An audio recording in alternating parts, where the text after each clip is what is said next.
Hallelujah, Hallelujah,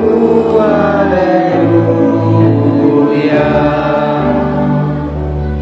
Sumainyo ang Panginoon At sumainyo rin. ang mabuting balita ng Panginoon ayon kay San Lucas. Puri sa iyo, Panginoon. Nang araw ng iyon, dalawa sa mga alagad ay patungo sa isang layong tinatawag na Emmaus. May 11 kilometro ang layo sa Jerusalem.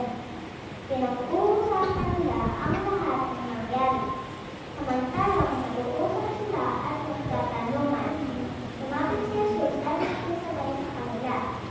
Kaya nakita nila ngunit hindi nakilala agad. Tinanong sila ni Jesus Ano ba ang pinag-uusapan ninyo? at tumigil sila na nilulupay. Sinabi sa kanila ng isa na ang malay Cleopas.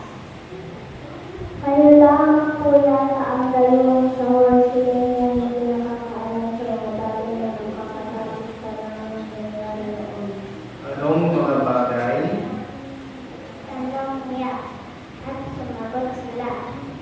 Tungkol kay Jesus na nagtanong sa nagawa at salita sa matang ng Diyos at pinakakasama sa upang makasulat ng mga nagkasiyot itinako. Inasabi siya sa mga nagkakasama na magkakapadala sa hindi naman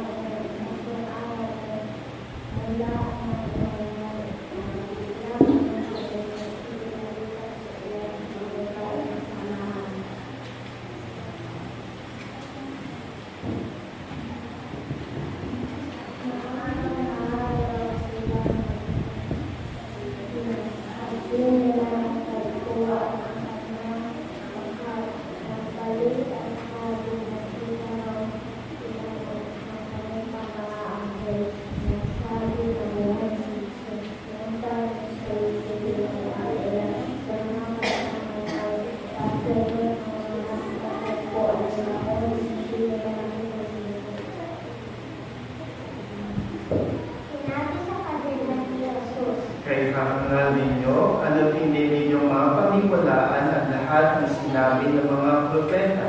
Hindi ba't ang Mesiyas ay kailangan magbanta ng lahat ng ito bago niya kamtan ang kanyang marangal na katayuan?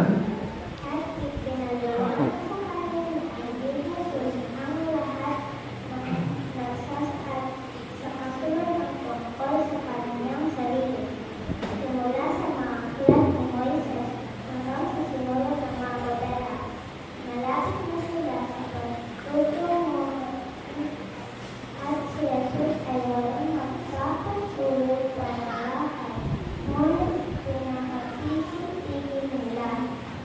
Sinulat ko sa dito sa aming kapagkat sa lugar araw at nalilima. Kaya't nakituloy siya sa kanila.